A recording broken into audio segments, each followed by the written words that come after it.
It's all right telling me what to do, but now coming along and telling me that I'm wrong when I haven't done it, we don't like that. That is mortifying for us because we're proud sinners. Then we immediately think, and it is immediate, we think, how dare he say that to me? We think, who is he to be saying that to me? And we take umbrage, and then you say, well, now what did he ask you to do? Was it really that hard? Does he have authority to do it? Well, it was his attitude. It was his attitude, the way he came about it. Well, yeah. Submit. It says that we must submit with due obedience. So we submit to the instruction and we do what we're told. We submit to the correction and we stop doing what we were doing wrong.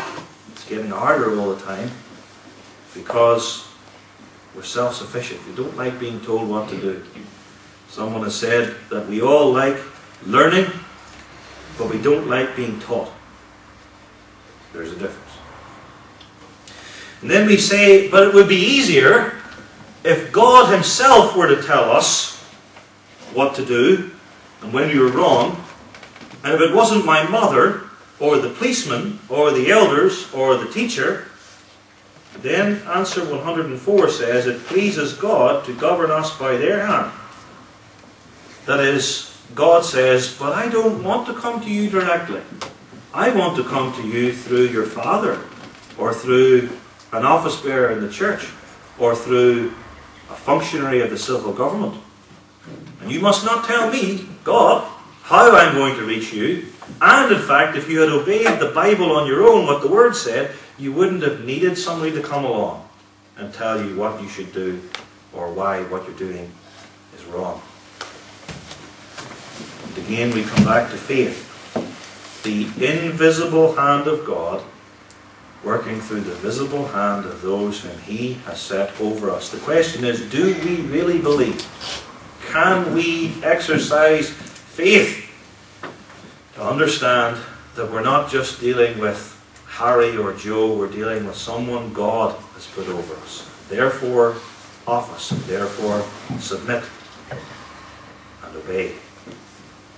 Let every soul, every last one, be subject unto the higher powers. Put themselves under those authorities, because there's no authority but what comes from God. God ordained the authority. Therefore, verse 2, whosoever resists the authority, parents, of employers, of church leaders, of the state, whosoever resists that authority, assuming now they're not calling you to do something which is sinful, resists what God has appointed. And those that resist, and resistance is the opposite of submission, those who resist receive to themselves damnation. Literally, judgment. God judges you for lack of submission and resistance.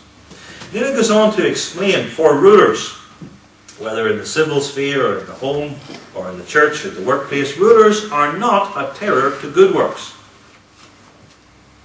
We don't get all annoyed when we're driving along well within the speed limit, when everything is right in our car, and we see a policeman going by. But when we think we're doing something wrong, then we get scared. We all know that. Rulers are not a terror to good works, but to evil works. Do you want to avoid having to be afraid of the authorities God has put over you? Well, then do what's good. Do what's good, and they will praise you. Do what's good. Honour your parents. Live a godly life in the church. Pay your taxes. Do your homework. Be a good employee, as a Christian ought to be in his workplace. And then you don't have any reason to fear. Walk with Jesus Christ, and you will not be scared of any lawful authority, unless you're actually being persecuted for righteousness' sake. For he is the minister of God to thee for good. Well done on your homework. You're walking faithfully in the church. Be encouraged. But if thou do that which is evil, then you ought to be afraid.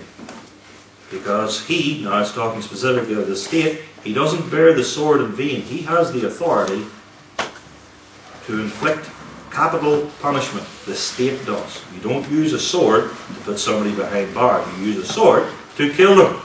The state has that authority, and our state sins when it does not use that authority upon those who are murderers and guilty of capital offences. And the parents don't use the wooden spoon in vain, and the elders don't use church discipline in vain, and your boss won't suspend you in vain, assuming now you've done wrong and it isn't just victimization. Those office bearers in all those spheres are God's avengers to execute wrath upon those that do evil. Therefore you must be subject to the authorities over you, not only for wrath, that is, don't be subject simply because you're going to get into trouble, something bad might happen to you, but do it also for conscience sake, because it's an issue of sin before God. That's more important, and that's why Paul said in the book of Acts, I exercised myself always before God and man to have a conscience void of offence. And finally, the Catechism speaks of the weaknesses and infirmities of the authorities. It takes it for granted. It doesn't say, well, there will be some office bearers in church and state and home who have weaknesses and infirmities, and there are others who won't. It takes it for granted. Every person in authority has weaknesses and infirmities. Your parents do, and you know that because you've lived with them. Your husbands do. You know that because you live with them. Your employers, your teachers, your church office bearers, your civil authorities. And they all have weaknesses and infirmities because, like all of us, they are tainted with sin. Some authorities are unbelievers, totally depraved. Other authorities are believers, and they only have a small beginning of the new obedience too. Then the thing is, well, God has appointed them. God has appointed them. Let every soul be subject unto the higher powers. There is no power but of God. The powers that be are ordained of God. Therefore, those who resist the authority resist God. We reckon with that. And because we believe what Scripture says, and in the absolute sovereignty of God, who dispenses authority according to His will, we patiently bear with their weaknesses and infirmities. We put up with it. We put up with it and bear with it for Christ's sake. You bear with the infirmities and weaknesses of your parents. You don't go telling everybody, well, my dad did this and my mum did that, and isn't she stupid, and didn't he make that terrible decision, and what do you see what he did the other day? We don't do that.